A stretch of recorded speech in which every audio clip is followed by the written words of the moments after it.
지극히 높은 주님을 다시 성소로 들어갑니다. 세상의 신을 벗고서 주 보좌 앞에 엎드리니 내 주를 향한 사랑과 그 신뢰가 사그러져 갈 때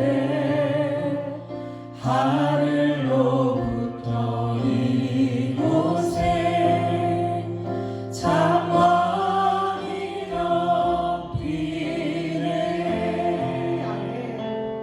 이곳을 덮으소서.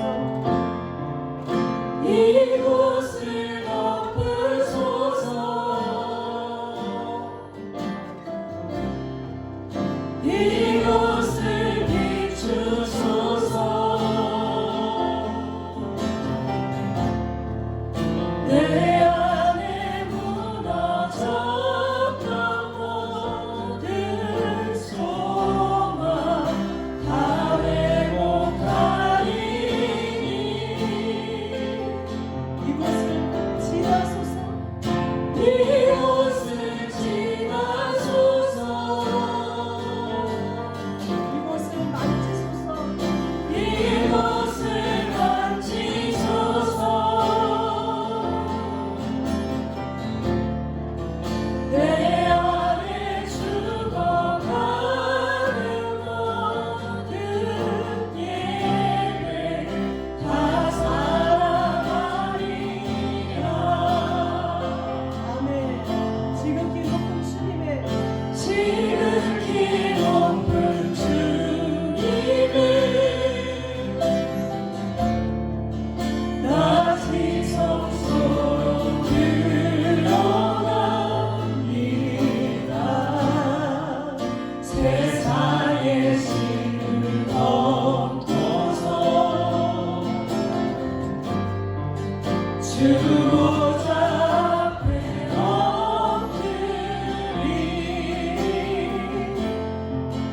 내 주를 향한 사랑과 그 신뢰가 사그러져 갈 때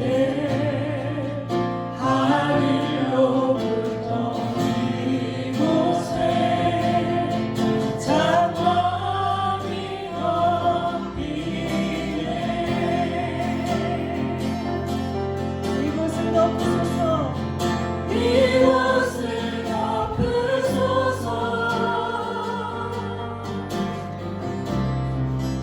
이곳을 비추소서. 내 안에 무너졌던 모든 소망 다 회복하리니 이곳을 지나소서. 이곳을 지나소서. 이곳을 만지소서. 이곳을 만지소서. 내 안에 죽어가는 모든 예배 다 살아나리. 다시 한번 이곳을 덮으소서. 이곳을 비추소서. 이곳을 덮으소서. 이곳을 덮으소서. 이곳을 비추소서. 이곳을 비추소서.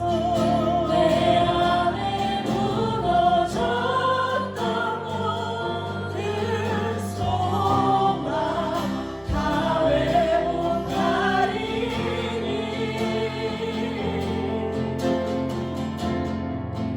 이곳을 지나소서.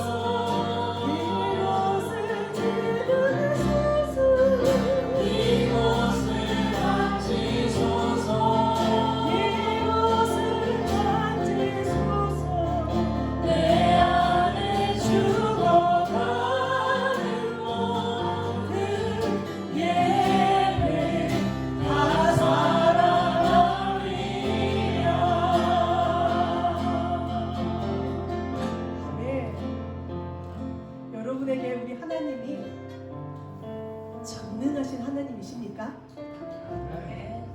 좀 더 크게 해주셨으면 좋겠습니다. 내 안에 계신 하나님은 전능하신 하나님이십니다. 그 하나님을 인정하기까지는 내가 얼마나 연약한 자인지를 주님 앞에 인정해 드리는 것, 그게 먼저 시작인 것 같습니다. 여러분이 전능하신 하나님이 우리와 함께 하시고 우리에게 소망으로 함께 하시는데 어찌하여 우리는 자꾸 절망하며 자꾸 염려하며 두려워할까요? 그 또한 주님 앞에 회개합니다. 우리가 의지하는 그 예수님이 나의 친구가 되시고 나와 함께 하고 계심을 인정합니다. 주님 믿습니다. 아멘. 내가 늘 의지하는 예수, 주와 같이 길 가는 것 찬양합니다.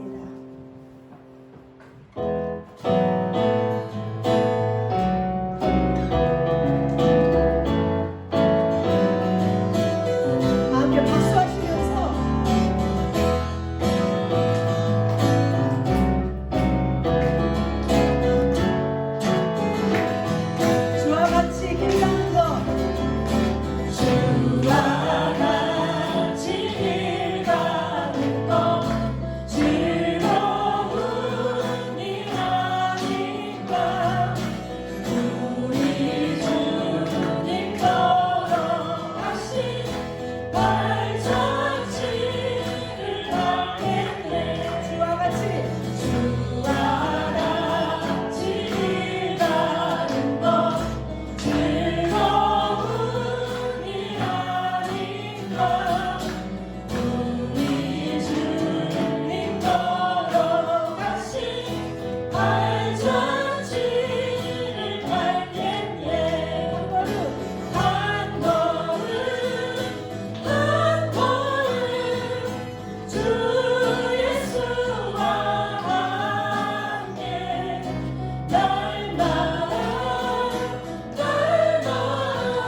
같이 길 가는 우리 하나님의 성도들은 기뻐할 일밖에 없는 것 같습니다.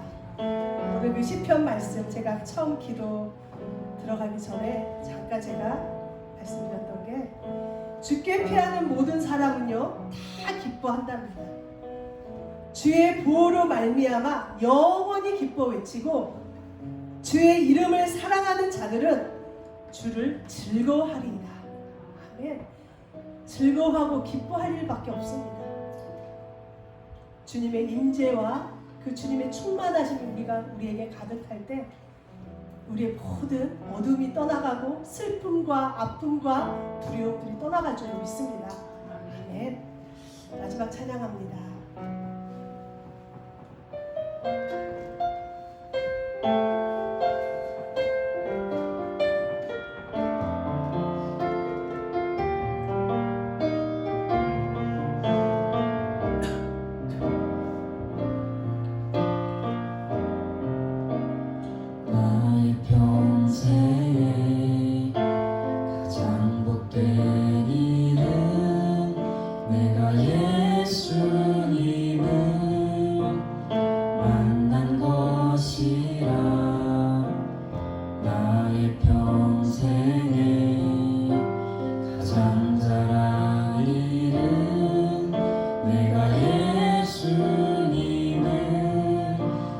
섬긴 것이라. 이 세상 살 동안 이 세상 살 동안 내가 걷는 길이 때론 험하여서 넘어질 때도 주의 강한 손이 나를 붙드시니 나는 예수님만 주로 섬기며 살리. 나는 주를 섬기는 것은 나는 주를 섬기는 것에 후회가 없으리라. 내가 걸어온 모든 시간 다 주의 은혜니 내가 걸어갈 모든 날도 주만 섬기며 살리. 오직 예수 이름 부르며 살아가리라.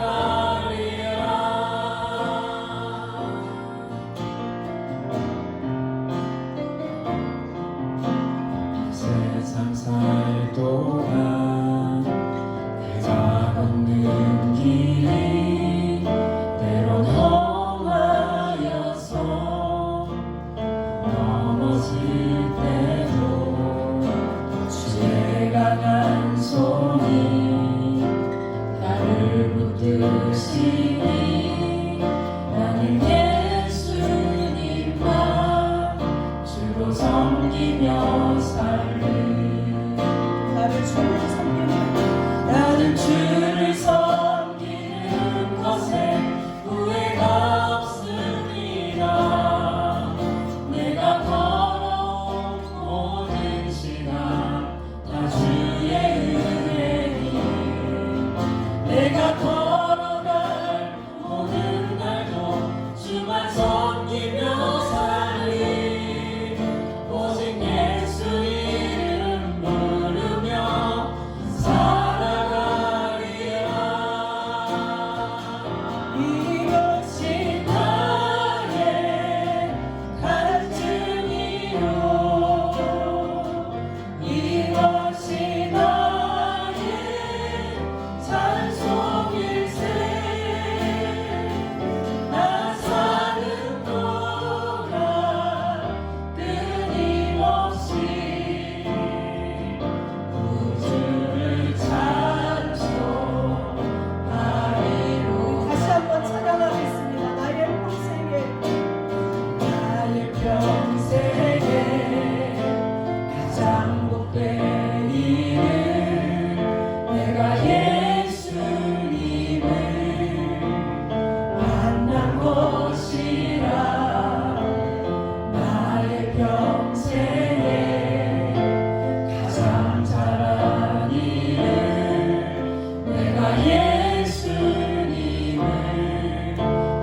섬긴 것이라.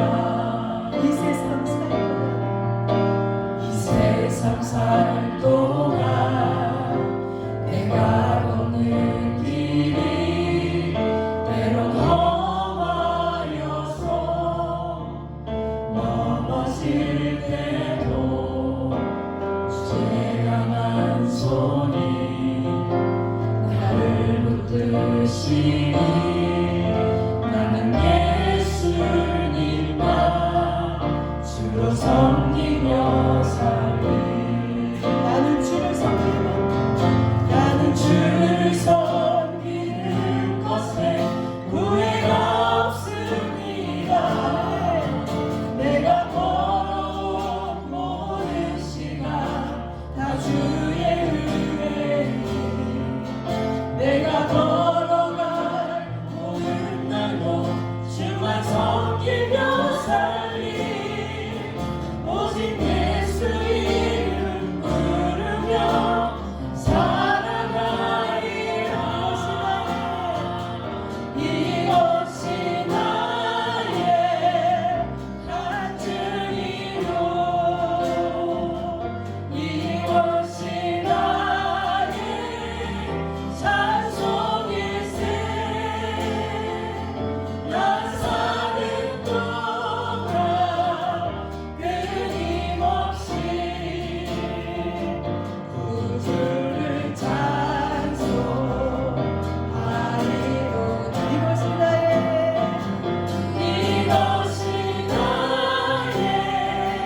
간증이요 이것이 나의 찬송일세. 나 사는 동안 끊임없이 구주를 찬송하리. 나 사는 동안 끊임없이 나 사는 동안 끊임없이 구주를 찬송하리로다.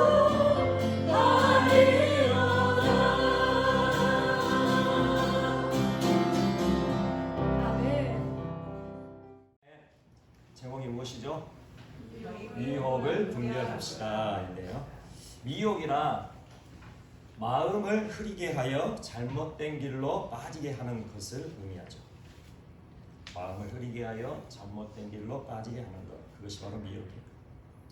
그러니 미혹을 분별한다는 것은 우리 믿음 생활에 참 중요한 부분입니다. 왜냐하면 믿음 생활을 하는 우리들의 날마다의 삶이 치열한 영적 전투의 현장이기 때문이죠.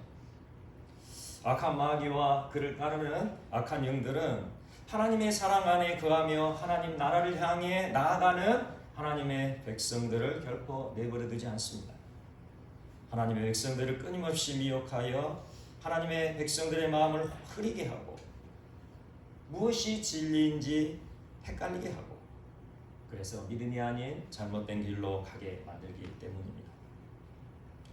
그러므로 미혹을 분별하지 못하면 하나님을 대적하는, 하나님을 거역하고 배반하는 악한 영들과 영적 전투를 치르기는커녕 성령의 검을 빼드리기도 전에 그 악한 영들에게 붙잡혀 포로가 되는 그런 신세가 될 수밖에 없음을 기억하시기 바랍니다.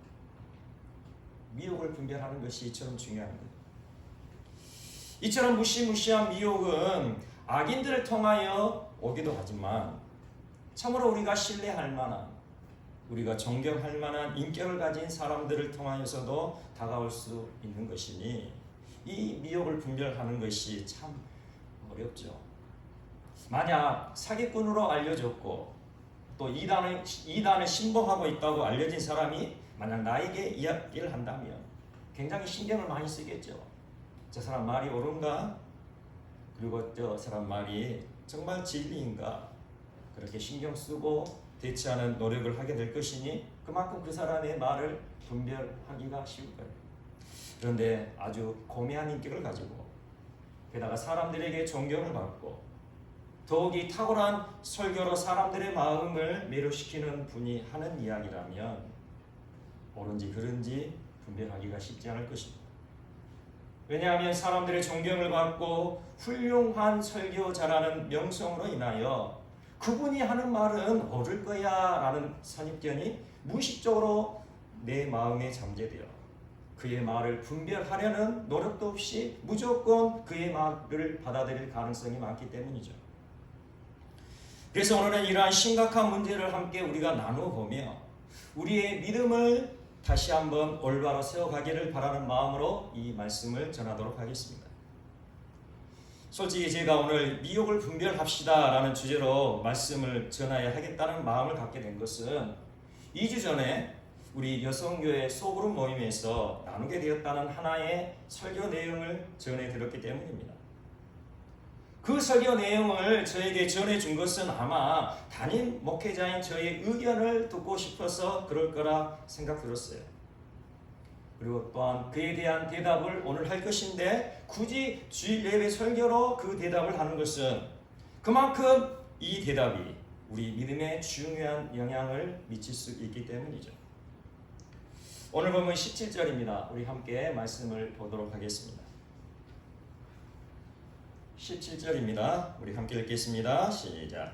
그러므로 사랑하는 자들아 너희가 이것을 미리 알았은즉 무법한 자들의 미혹에 끌려 너희가 굳센 데서 떨어질까 삼가라. 아멘.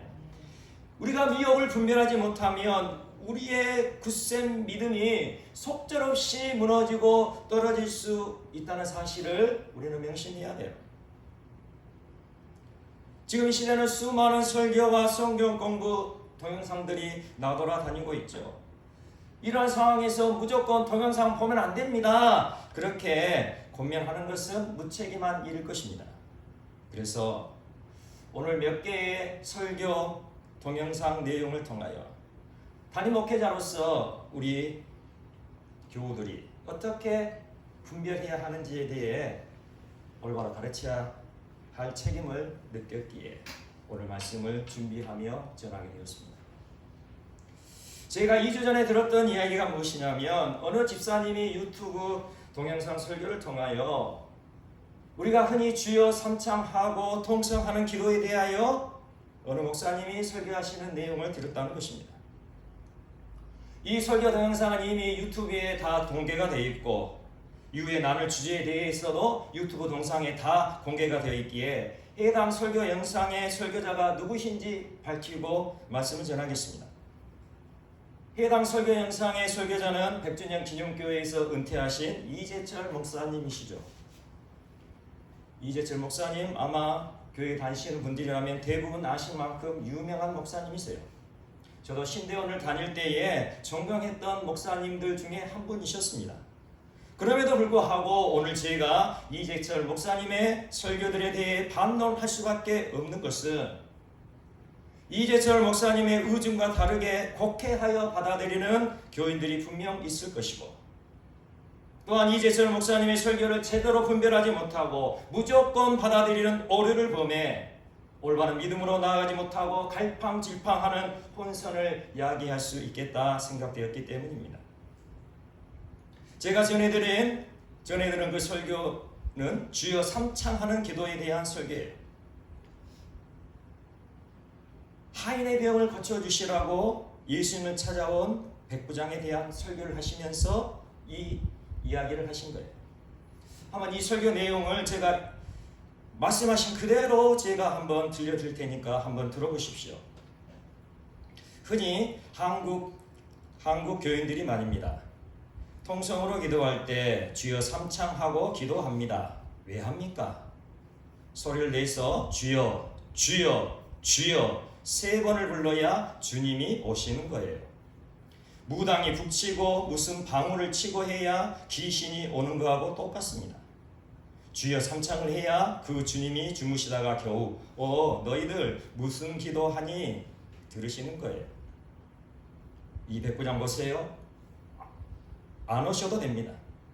당신은 내 눈앞에 계시지만 이미 우리 집에도 계십니다. 명령하십시오. 이 백부장이 주여 삼창 그런 거 안 합니다. 이렇게 설교하셨어요. 이 설교를 들으시고 어떤 생각이 드시나요? 이미 들어보신 분들도 한 번 더 생각해 보십시오. 어떤 생각을 갖고 계신가요? 지금 이 설교는 예수님께 하인을 고쳐주시라 찾아온 백부장의 훌륭한 믿음과 주여 삼창하는 기도, 그 통성 기도가 아주 잘못된 믿음이라고 서로 비교하면서 지금 말씀하고 계시는 거예요. 성경을 보면 백부장은 예수님께서 굳이 우리 집에 가시지 않으셔도 이곳에서 말씀만 하시면 나의 집에 누워있는 하인이 낫겠습니다. 그렇게 예수님께 고백하였습니다. 그래서 백부장은 주여 삼창을 안 했어도 예수님께서 오히려 감탄하시며 그 백부장의 믿음이 대단하다고 칭찬하셨다. 그런 설교의 요지였습니다. 이방이었던 백부장이 예수님은 하나님께서 보내신 메시아이심을 확실히 믿었다는 거죠. 하나님의 아들이신 예수님, 주님이신 예수님께서 시간과 공간을 초월하여 어느 곳이라도 계시는 무소부재하신 하나님이심을 진정으로 믿은 백부장의 그 믿음을 배워야 한다 설교하고 있는 거예요. 그런데 저는 이해할 수 없는 것이 주여 삼창을 부르고 통성 기도하는 한국 교인들은 주님께서 하나님께서 시공간을 초월하시는 무소부재하시는 하나님이심을 모르는 무지한 교인들이어서 주여 삼창을 부른다는 것인가요? 아니면 주여 삼창을 하는 한국 교인들은 시편 121편에서 고백하는 졸지도 않으시고 주무시도 않으시는 하나님이심을 몰라서 그렇게 주여 삼창을 부른다는 것인지 궁금할 뿐입니다. 저도 청년 때부터 지금까지 주여 삼창을 부르고 통성 기도를 할 때가 있습니다. 그런데 저는 지금껏 주무시고 계시는 하나님을 깨워서 제 앞에 모셔오려고 주여 삼창을 한 적이 한 번도 없어요. 여러분들에게도 한번 질문하겠습니다. 여러분들도 주무시고 계시는 하나님을 굳이 깨워서 여러분들 앞에 바짝 앉게 하시고는 제 기도를 꼭 들으셔야 한다고, 안 그러시면 삐질 거라고 그런 마음으로 주여 삼창하시고 통성 기도하셨나요? 저는 지금껏 믿을 생활하면서 본격적으로 믿음 생활한 것은 한 35년 정도 된 것 같습니다. 그 35년 동안 믿음 생활하면서 그 어떤 목사님에게서도 주여 삼창하는 목적에 대해 주무시고 계시는 하나님을 깨우고 불러 모셔오기 위함이라고 배운 적이 없어요. 제가 알고 있는 주여 삼창의 목적은 주무시고 계시는 주님을 깨우기 위한 목적이 아니라 잠자고 있는 저의 영혼을 깨우기 위한 거였습니다. 제가 주여 삼창을 하며 기도하는 이유는 저의 기도의 대상은 오직 주님이시니 오직 주님만을 바라보겠습니다. 주님만을 붙잡겠습니다. 제 마음의 고백이었어요. 세상 가운데 흐트러져 있던 저의 마음을 오직 주님께로 집중하겠다는 간절한 고백이 주여 삼창에 담겨 있었다는 거예요. 그렇다면 지금껏 주여 삼창을 하셨던, 주여 삼창을 하며 통성 기도를 하셨던 여러분들의 목적은 무엇이셨습니까?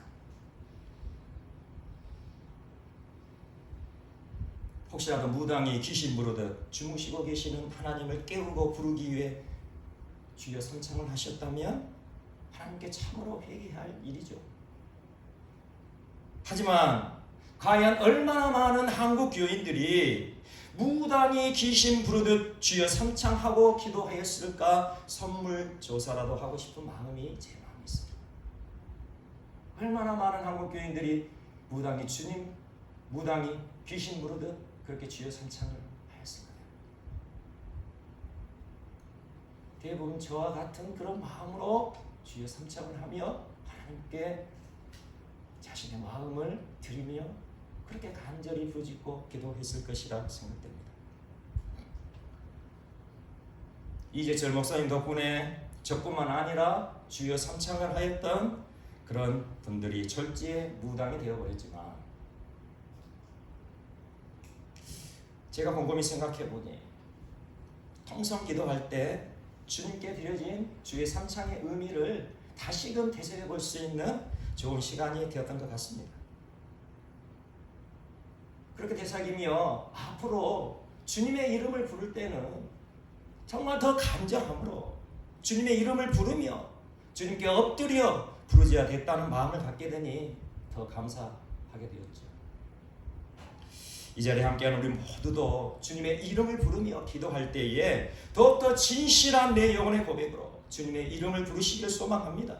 주님의 이름을 부르며 주님의 이름의 권세와 능력을 힘입어 기도할 수 있는 우리 모두가 되시기를 간절히 축원합니다.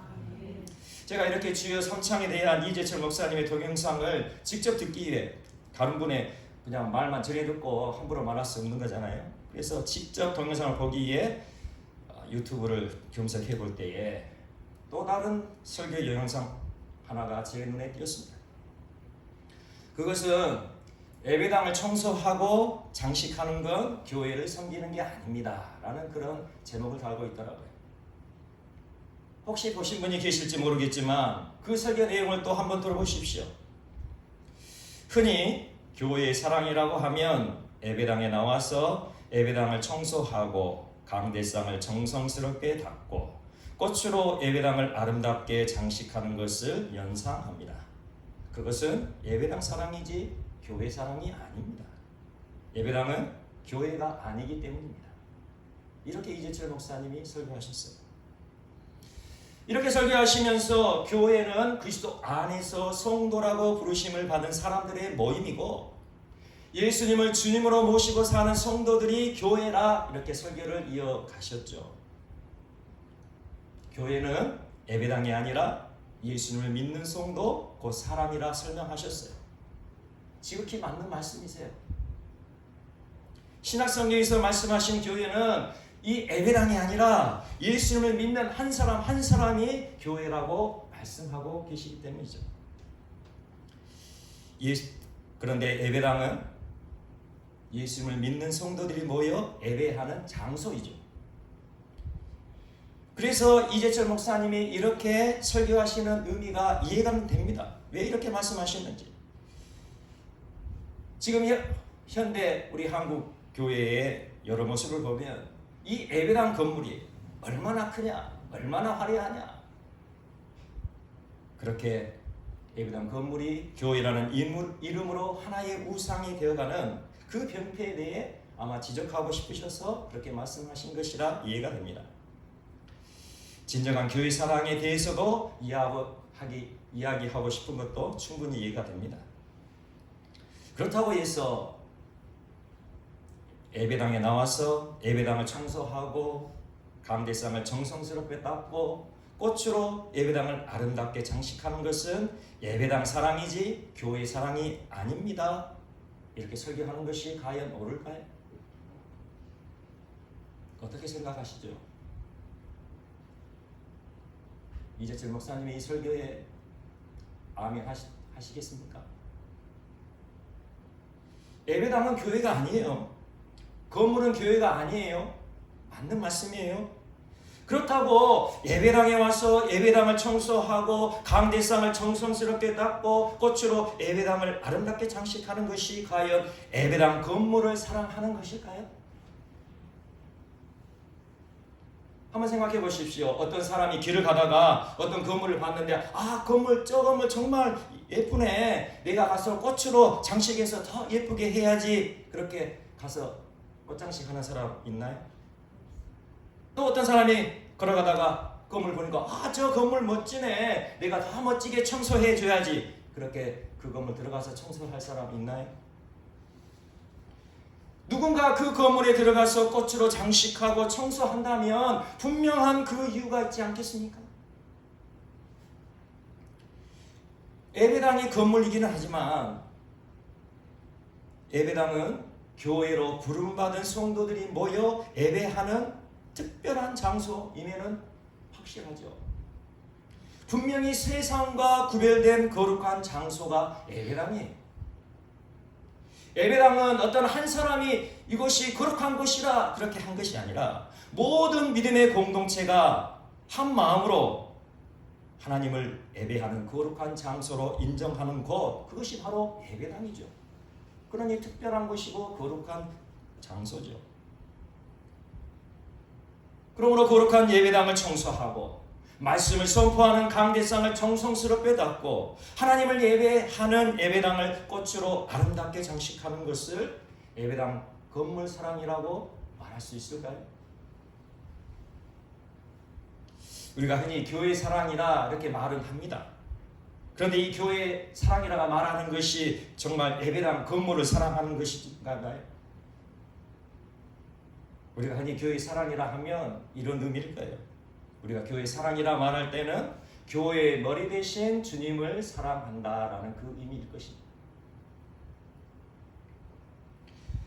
주님을 사랑하니까 땀을 흘려 예배당을 청소하고 강대상을 정성스럽게 닦고 나의 옥합을 깨뜨려 꽃으로 예배당을 예쁘게 장식하여 주님을 섬기는 마음으로 그렇게 헌신하는 것 아니겠습니까? 그러므로 교회 사랑이 아니라 예배당 사랑이라는 이재철 목사님의 말 한마디에 마음이 흐려지는 성도들이 생겨서는 안 될 것입니다. 제 생각에는 그렇게 설교를 하실 것이면 교회 사랑이라 말하지 말고 주님을 사랑하니까 그렇게 청소도 하고 장식도 하고 그렇게 헌신하고 봉사하는 것이라 그렇게 설교해야 되지 않을까요? 그런데 교회 사랑이 아니라 예배당 사랑이라 해야 한다고 호도하여 성도들의 그 신앙심을 꺾어놓고 상처를 주는 이런 이야기는 설교에서 과연 해야 되는 것일까 한번 생각해 봅니다. 정말로 한국교회의 잘못된 병폐를 지적하고 싶으셨다면 예배당을 청소하고 강대상을 닦고 꽃으로 예배당을 장식하는 것뿐만 아니라 헌신과 봉사라고 하는 이름하는 것들에 대해 주님을 사랑하는 마음으로 하는 것이 아니라 내 자신의 공로와 내 의를 드러내려고 외식하는 마음으로 하는 행위들에 대해서 지책해야 마땅하지 않겠습니까?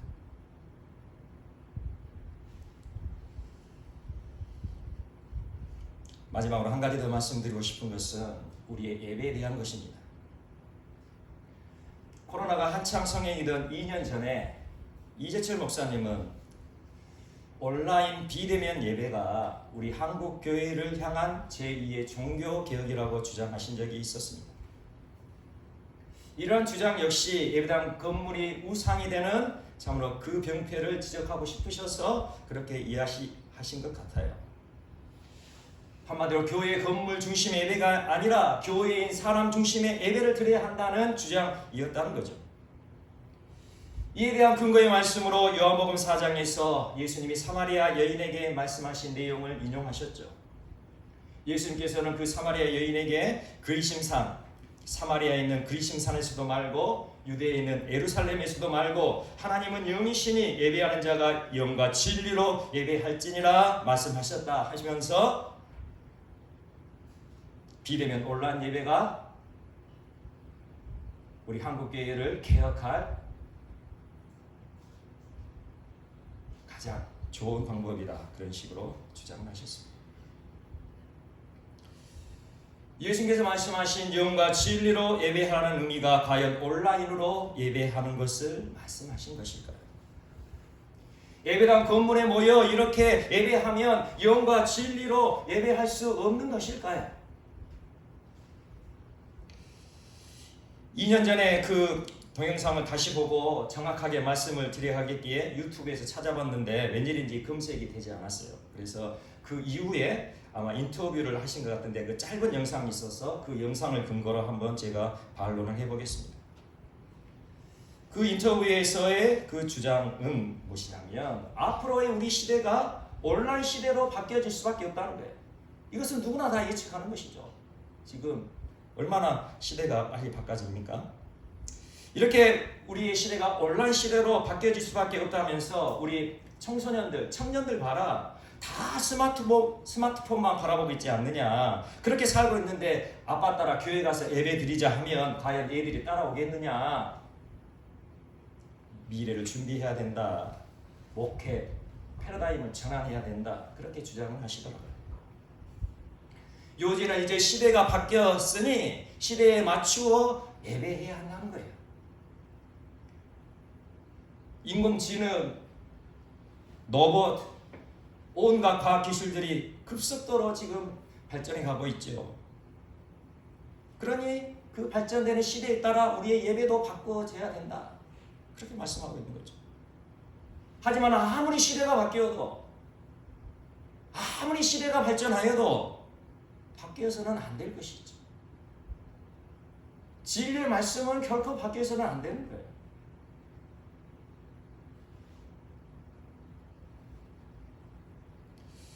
교회는 하나님께서 성도들 한 사람 한 사람을 부르셨지만, 하나님께서 우리 그리스도인들 한 사람 한 사람을 교회로 부르셨지만, 에베소서 2장을 보면 그 한 사람 한 사람으로 모아진 그 그리스도인들이 거룩한 성전으로 연합하여 함을 분명히 말씀하고 계세요. 그 한 사람 한 사람으로 부름받은 교회인 우리 그리스도인들이 거룩한 성전으로 연합하여 그리스도 안에서 함께 지어져 가야 한다. 그렇게 말씀하고 계시는 거예요. 또한 고린도전서 12장을 보면 성도들 한 사람 한 사람은 그리스도의 몸을 이루는 지체의 각 부분이라. 어떤 사람은 눈이고, 어떤 사람은 코고, 어떤 사람은 귀고, 어떤 사람은 입이고, 어떤 사람은 손이고, 어떤 사람은 발이고, 이렇게 교회로 부름받은 성도 한 사람이 각 지체로 모여서 그리스도의 몸을 이루어야 된다. 그렇게 한 몸의 중요성을 말씀하시며 성도의 연합을 강조하셨습니다. 그러므로 성도들이 함께 모여 하고 믿음의 공동체로 함께 모여 하나님의 일을 하는 것은 정말로 중요한 거예요. 그러나 시대의 흐름에 맞추어 어쩔 수 없이 온라인 예배를 드려야 할 그런 분들을 위해서도 온라인 예배를 드릴 수 있도록 도와드리는 것도 필요한 일이죠. 그런데 시대의 흐름이 어쩔 수 없으니 온라인 시대가 이제 대세니 우리의 예배도 이제 온라인 예배로 전환해야 된다. 이런 생각은 잘못된 생각이라 그렇게 여겨집니다. 만약 무조건 온라인 예배로 그렇게 전환해야 한다면 그 발상은 어떤 것까지 포함하고 있냐면 지금의 교회 조직과 시스템을 그대로 갖고 가서 온라인 예배로 전환하겠다는 그런 이야기일 것입니다. 그런데 지금 교회의 모습을 보면 우리 교회의 조직들이 얼마나 비대해졌습니까? 그리고 시스템은 얼마나 획일화되었습니까? 그러니 교회가 건물로서 우상화되는 것과 아울러 비대한 교회의 조직, 획일화된 시스템도 더 문제를 안고 있는 우리 한국교회의 모습을 보게 된다는 것이죠. 그런데 단순히 예배하는 그 방법만 온라인 예배로 전환하고 나머지 그 밑을 떠받치고 있는 조직과 시스템은 그대로 가겠다고 그렇게 이야기를 하시면 문제가 된다는 것이죠.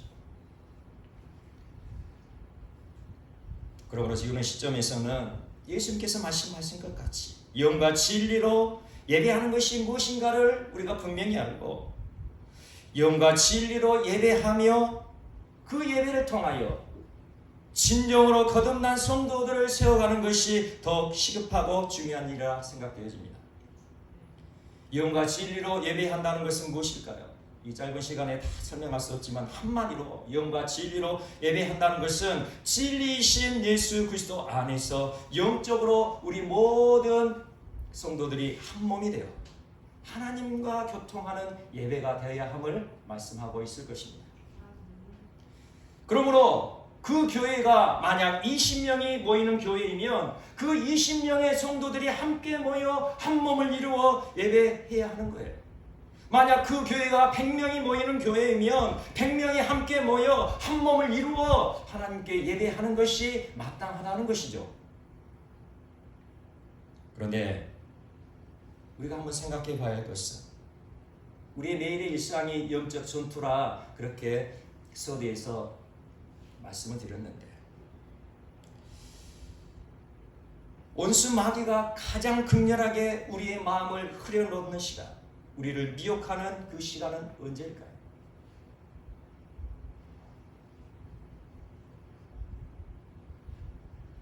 하나님을 만나는 예배 시간이라는 거예요. 가장 치열한 영적 전투의 현장이 바로 지금 이 예배 시간이라는 것입니다.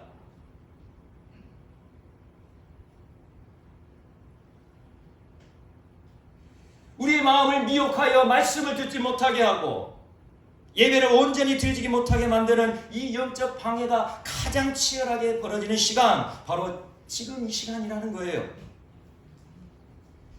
우리 믿음의 삶의 가장 중심이 무엇입니까? 예배하는 거잖아요. 예배하고 하나님과 교통하고 하나님의 은혜를 받아 하나님의 영광을 위하여 일하는 것이 우리 그리스도인들의 본분 아니겠습니까? 그러니 우리 믿음의 삶의 가장 중심이 되는 예배를 제대로 드리지 못하고 있다면, 하나님이 주시는 말씀을 제대로 듣지 못하고 있다면 우리 한 주간의 삶은 메말랄 수밖에 없다는 것이죠. 그래서 우리가 영과 진리로 예배하기 원하신다면 최소한 10분에서 20분 전에는 미리 와서 기도로 예배를 준비해야 할 것입니다. 기도하면서 우리의 마음을 기경하며 준비하는 시간이 있어야 된다는 거예요. 우리가 한 주간 살면서 우리의 마음이 얼마나 굳어져 가는지 모릅니다. 죄로 굳어져 가고 상처로 굳어져 가고 상하져서 그 쓰라린 마음으로 그대로 하나님을 예배한다면 그 마음에 무슨 하나님의 은혜가 깃들고 말씀의 씨앗이 뿌려도 어떻게 그 말씀의 씨앗에서 싹이 튀어날 수 있을까요?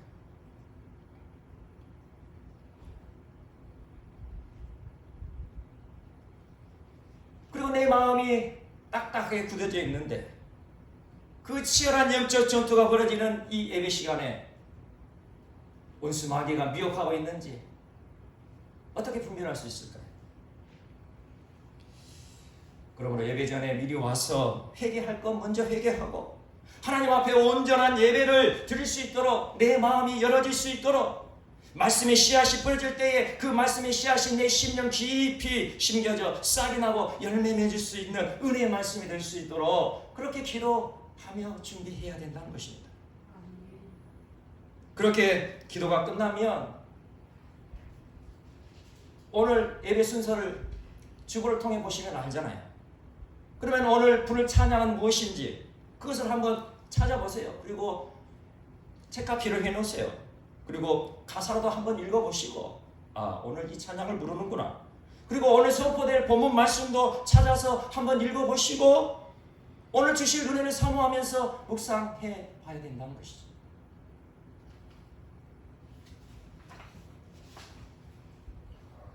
만약 지금같이 주일 오전 예배 시간이라면 우리가 함께 교독할 교독문도 한번 미리 찾아놓고 읽어보고 책가피를 해놓으세요. 이렇게 예배 전에 와서 준비하는 시간들 결코 허비되는 시간 아닙니다. 얼마나 중요한 시간인지 몰라요. 우리가 예배 전에 와서 준비하는 시간들이 하나님께 드려질 때와 아니면 허겁지겁 와서 준비되지 못한 마음으로 하나님을 예배할 때 과연 하나님의 은혜가 어느 때에 임하게 되실까요? 준비된 마음에 임하시는 하나님의 은혜가 더 각별하게 될 것입니다.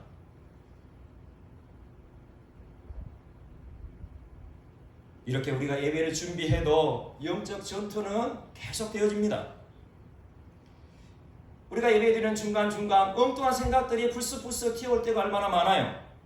엊그저께 싸웠던 생각이 나고 갑자기 눈앞에 피자와 통닭이 아른거리고 몇 년 전에 빌려준 돈이 생각나고 오만 생각이 왔다 갔다 할 수 있죠.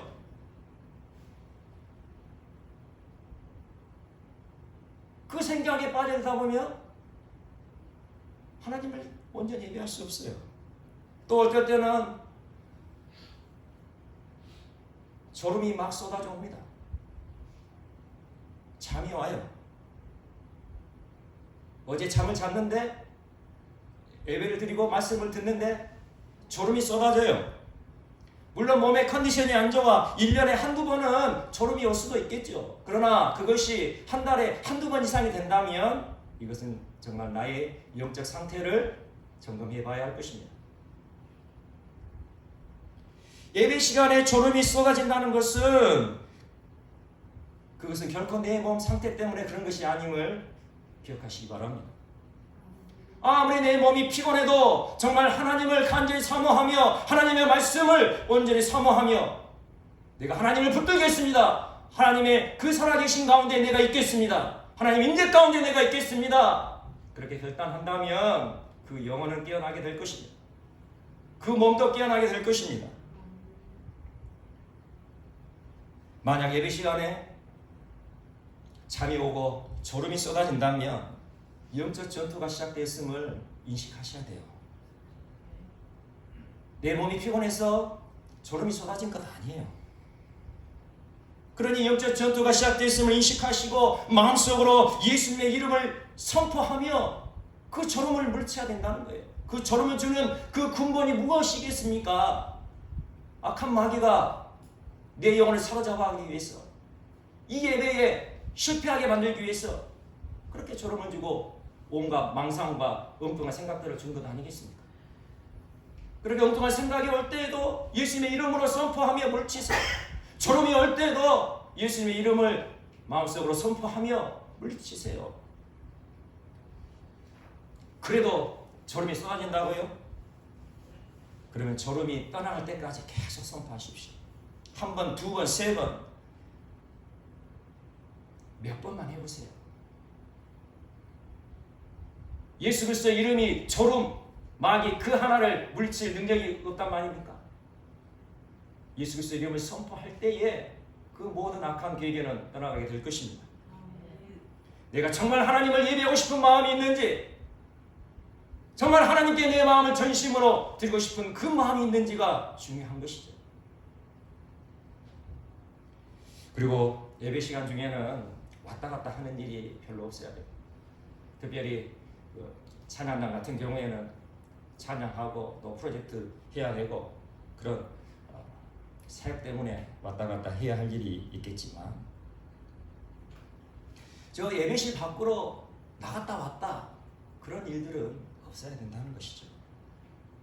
예배의 승리, 예배의 패배 과연 어디에서 오는 것일까요? 하나님께 집중하냐, 하나님께 집중하지 못하냐에 따라서 나의 예배가 승리될 수도 있고 나의 예배가 패배될 수 있다는 사실을 기억하시기 바랍니다. 오직 하나님께 집중하며 예배하는 사람, 그 예배의 기쁨이 있고 예배의 감동이 있고 은혜가 있을 수밖에 없죠. 그런데 예배 중간에 예배실 밖으로 왔다 갔다 하면 그 집중된 마음이 흐트러질 수밖에 없다는 것이에요. 우리가 하나님께 예배할 때는 내가 드릴 수 있는 가장 아름답고 거룩한 것으로 드리는 것임을 명심하시기 바랍니다. 하나님께 드리는 예배는 내가 드릴 수 있는 가장 아름다운 것, 가장 거룩한 것으로 하나님께 드리는 거예요. 시편 96편 9절입니다. 아름답고 거룩한 것으로 여호와께 예배할지어다. 온 땅이여 그 앞에서 떨지어다. 아멘. 아름답고 거룩한 것으로 여호와께, 하나님께 예배할지어다. 그러므로 우리의 태도, 우리의 마음도, 준비하는 마음도 참으로 중요하지만 우리의 태도도 중요합니다.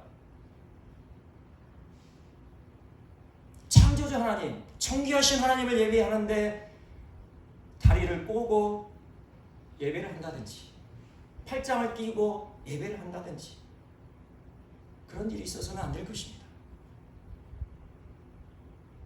무당이나 불자들 한번 봐보십시오.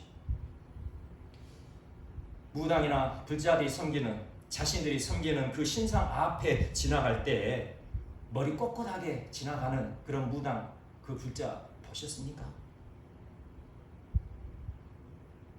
자기들이 섬기는 그 신상 앞에 지나갈 때는 허리를 숙이며 얼마나 공손하게 지나가는지 아마 보셨을 거예요.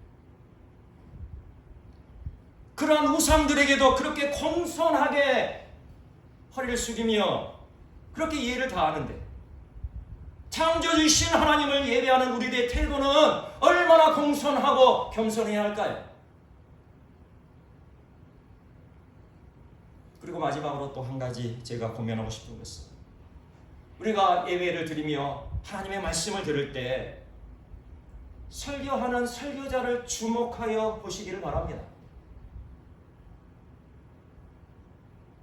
설교자를 주목하여 똑바로 보시기를 소망합니다. 저 같은 설교자는 앞에 여러분들이 계시니까 어떤 한 분만 주목하여서 쳐다보고 있으면 그분은 상당히 부담스러울 거예요.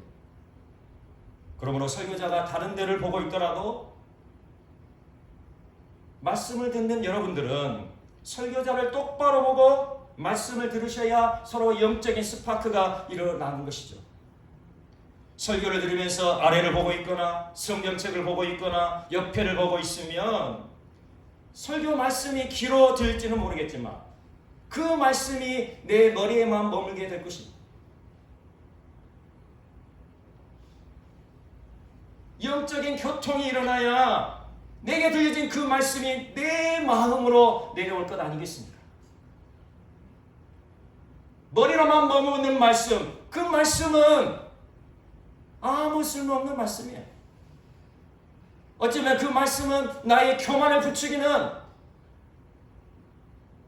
그런 말씀만 될 뿐이겠죠.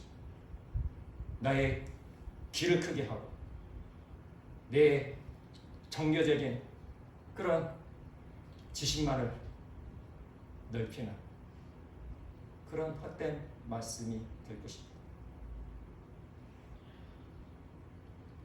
말씀을 전한다는 것은 단순한 연설이 아니기 때문이에요. 말씀은 죽어있는 말씀이 아니에요. 말씀은 살아있는 말씀이에요. 생명 있는 말씀이에요. 능력 있는 말씀이에요. 소망 있는 말씀이에요. 그 말씀을 들으면서 설교자의 모습을 바라보지 않는다? 그것은 설교자를 외면하는 것이 아니라 하나님의 말씀을 외면하고 있다는 사실을 명심하시기 바랍니다. 하나님의 말씀을 외면하고 있는데 그 말씀에 어떻게 말씀의 능력이 임하고 생명이 임하고 그 영혼이 살아나고 그 영혼이 복된 인생이 될 수 있겠습니까?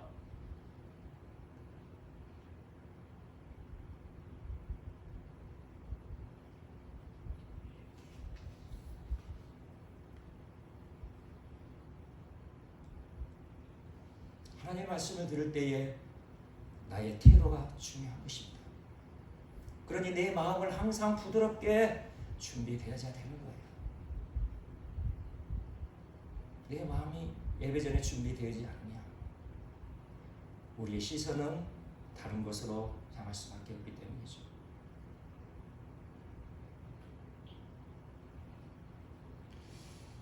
그렇게 예배하고 있으면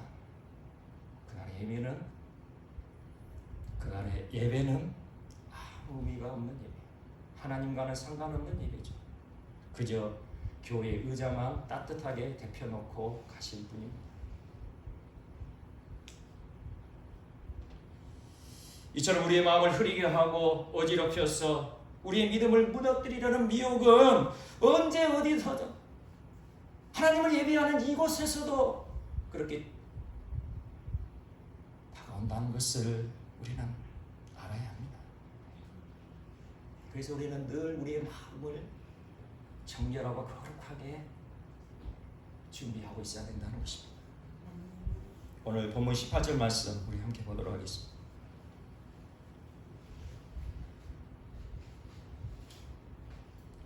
18절 함께 읽겠습니다. 시작. 오직 우리 주 곧 구주 예수 그리스도의 은혜와 그를 아는 지식에서 자라가라. 영광이 이제와 영원한 날까지 그에게 있을지어다. 아멘. 순간순간마다 이 다가오는 미혹을 분별하여 우리의 믿음을 굳세게 지켜가기 위해서는 우리 주 예수 그리스도의 은혜 안에 있어야 된다는 거예요.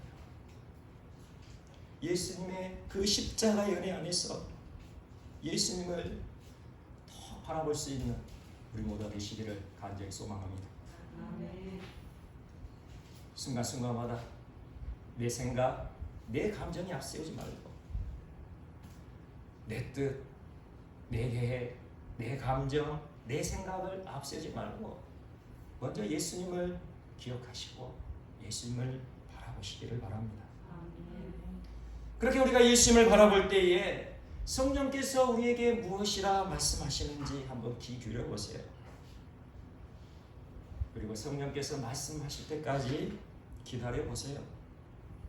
1시간이 되든 2시간이 되든 하루가 되든 일주일이 되든 한 달이 되든 내 감정, 내 생각을 앞세우지 마시고 기다려 보세요. 그러면 성령께서 반드시 진리의 말씀을 깨닫게 하시고 진리의 말씀을 기억나게 하시고 우리에게 분별의 능력과 분별의 영을 허락해 주실 것입니다. 내가 어떻게 말해야 되고 내가 무엇을 선택해야 되고 내가 무엇을 결정해야 되는지 분명히 성령께서 우리에게 분별하게 하시고 알게 하시고 깨닫게 하실 것입니다. 저도 오늘 설교 내용에 대해 말씀을 전해야 되는지 말아야 되는지 2주간 고민하고 기도하면서 준비했습니다. 오늘 주시는 말씀은 성령께서 주시는 마음이라 그렇게 생각해서 오늘 말씀을 전하게 된 것입니다. 제가 반론을 제기했던 이재철 목사님, 제가 그분의 성품과 그분의 믿음을 잘 압니다. 비록 그분이 그렇게 말씀을 하셨더라도 우리 한국교회를 사랑하시는 분이고 우리 한국의 그리스도인들을 사랑하시는 분이심을 저는 믿습니다. 결코 우리 한국교회가 무너지기를 원하셔서 우리 한국 그리스도인들의 그 믿음이 실추되기를 원하셔서 그런 말씀은 하지 않으셨으리라 생각됩니다. 그러나 자칫 오해를 할 수 있고 왜곡되어질 수 있고 잘못 받아들일 수 있는 그런 말들은 가려서 하시는 것이 좋지 않았을까 그렇게 감히 말씀을 드리고 싶습니다. 저도 설교자이기에 여러분이 듣기에 조금 불편한 그런 말씀을 전할 때도 있겠습니다. 여러분의 마음을 아프게 하고 여러분의 마음에 때로는 상처를 주는 그런 말씀을 전할 때도 있겠죠. 그러나 분명한 것은 제가 사랑교회 담임 목회자로 그 말씀들을 전하는 것은 우리 사랑교회 모든 교우들이 구원받고 천국 가기를 원해서 전하는 말씀임을 믿어주시기 바랍니다. 목회자로서 우리 교우들을 가장 사랑할 수 있는 길이 무엇일까요? 제가 맛있는 밥을 사줘야 사랑하는 걸까요? 그렇게도 섬겨야 되겠죠. 그러나 목회자가 우리 교우들을 가장 사랑할 수 있는 길은 한 영혼이 구원받고 천국 갈 수 있도록 올바른 믿음 생활하며 하나님의 영광을 위해 쓰임받다가 그렇게 정기하게 하나님의 품에 안길 수 있도록 여러분들을 인도하는 것이라 저는 생각되어집니다. 그래서 앞으로 저는 그 뜻을 잃어버리지 않고 계속 우리 함께 하시는 여러분들을 사랑하는 그 말씀들을 전하겠습니다.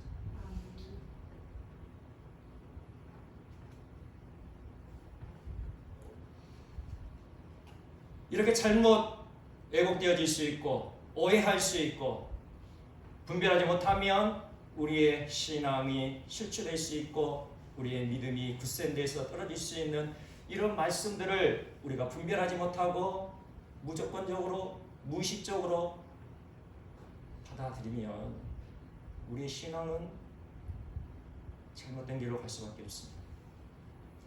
마치 교회에 오는 것이 영화관 오는 것처럼 내가 영화관 티켓 뜯고 티켓을 끊어서 영화관 들어가서 영화를 보는 것은 내가 감동받고 눈물 흘리고 뭔가 카타르시스를 얻으려고 그렇게 가는 것처럼 교회에 와서는 안 된다는 것이죠.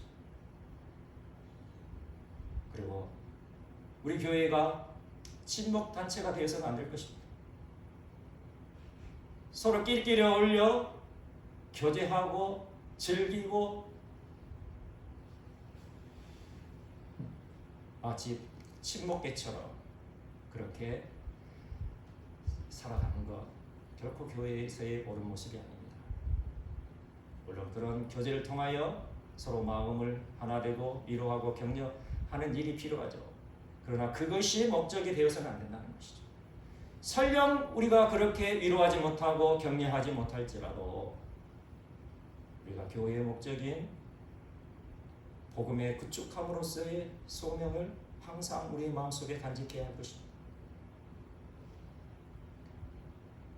친목 모임이 아니라 영혼을 살리는 구원의 방주로서 쓰임받는 교회가 되어야 하나님께서 원하시는 교회일 것입니다. 그것을 항상 우리의 마음의 염두에 두고 내가 설령 힘들고 어려울지라도 하나님의 영광을 위한다면 조금 내가 양보할 수 있고 내가 좀 지치고 힘들더라도 하나님 나라를 위해서라면 내가 좀 손해볼 수 있는 그 믿음이 있어야 하나님께서 우리에게 귀한 은혜를 주시고 우리 삶 가운데 놀라운 구원의 역사로 인도하여 주실 것입니다. 내 자신을 부인하지 않고 내 자신을 포기하지 않는 믿음, 그 믿음은 값싼 믿음이고 그 값싼 믿음으로는 결코 우리가 구원받을 수 없다는 사실을 우리는 분명히 알아야 됩니다. 세상에 명품들 얼마나 많이 있습니까? 그런데 그 명품들의 많은 거에 비해서 아마 수십 배, 아마 수백 배는 가짜 짝퉁들이 판치고 있을 것입니다. 왜 그렇게 가짜 짝퉁들이 명품보다 수십 배, 수백 배 그렇게 판을 칩니까? 쉽게 구할 수 있고 값싸게 구할 수 있으니까. 그러면서도 명품 매는 것에 그런 유익을 얻을 수 있습니다.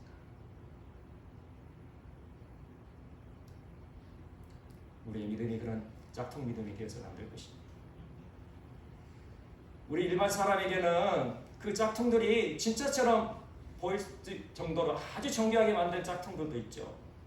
그런데 전문가의 눈에 발각되는 순간 그 짝퉁은 반드시 확인될 것입니다.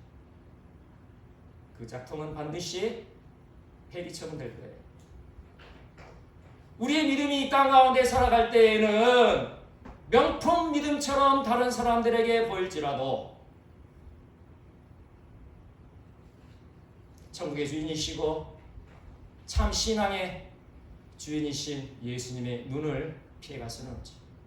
믿음의 전문가이신 예수님의 눈에 짝퉁 믿음은 반드시 발각되고 폐기 처분될 것입니다. 오늘 시간 우리의 믿음이 정말 하나님께서 원하시고 기뻐하시는 그 아름다운 믿음으로 세워져 가기를 간절히 축원합니다. 순간순간 다가오는 그 모든 미혹을 분별하고 온전한 믿음으로 세워져 가서 하나님의 영광을 위해 아름답게 존귀하게 쓰임 받으시다가 하나님 나라 영원한 천국에 들어가실 수 있는 우리 모두가 되시기를 간절히 축원합니다.